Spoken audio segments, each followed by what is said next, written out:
Central Daylight Time, severe thunderstorms were located along a line extending from near Campbellton to near Christine, moving southeast at 35 miles per hour.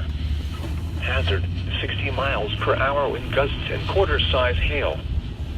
Source, radar indicated. Impact, hail damage to vehicles is expected. Expect wind damage to roofs, siding, and trees. Locations impacted include Campbellton, Fashing, and Peggy.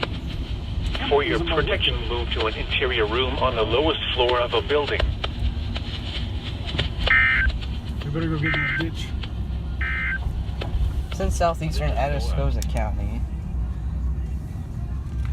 No, Campbellton is in Atascosa County. And someone in San Antonio called me while I was recording this. And it wouldn't let me decline it. So Said to let it ring. No, I pressed the power button twice. It always does the trick.